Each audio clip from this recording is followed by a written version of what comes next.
हमारे बाप दादा भी उन्हीं खुदाओं को मानते थे और तू काला हाशमी गुलाम, तेरी इतनी औकात कैसे हुई हमारे खुदाओं को झुठलेगा? मक्का की जलती दोपहर है, रेत आग की तरह तपा रही है, लेकिन एक दिल है जो सिर्फ अपने रब की याद से ठंडक महसूस कर रहा है। ये दिल है हजरत बिलाल रजी अल्लाह अन्हु का।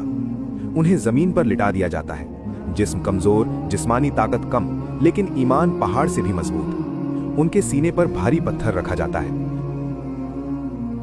ये पत्थर तेरे सीने पर रखूंगा, अब देखता हूँ इसके बाद भी तेरी जुबान पर अहद रहता है या नहीं।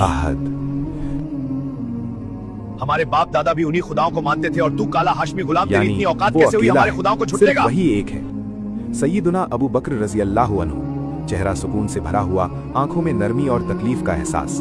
सामने का मंजर देखते हैं, हजरत बिलाल रजी अल्लाह अन्हु गर्म रेत पर लिटाए हुए हैं। सीने पर भारी पत्थर रखा है, होंठ सूखे हैं, लेकिन जुबान पर वही अल्फाज। क्या तुम अल्लाह से नहीं डरते? अगर तुमको इस पर इतना रहम आ रहा है तो इसे खरीद लो, इसे तुम्ही ने तो बदल दिया है।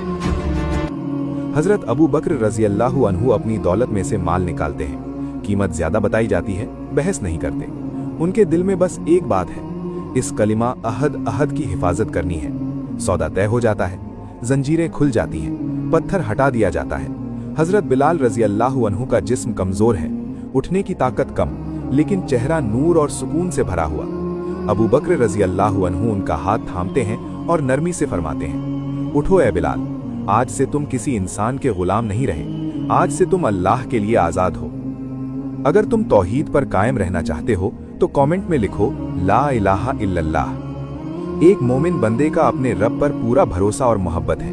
हर दर्द, हर सांस के साथ हजरत बिलाल रजी अल्लाह अन्हु का दिल यही कहता है कि इज्जत, जिंदगी और मौत सब उसी एक अल्लाह के हाथ में है। पत्थर सीने पर था, लेकिन दिल में तौहीद थी, और रसूलुल्लाह सल्लल्लाहु अलैहि वसल्लम की खुशखबरी है, जो अल्लाह को अकेला माने, शिर्क से बचे, उसे आखिरकार जन्नत से कोई नहीं रोक सकता।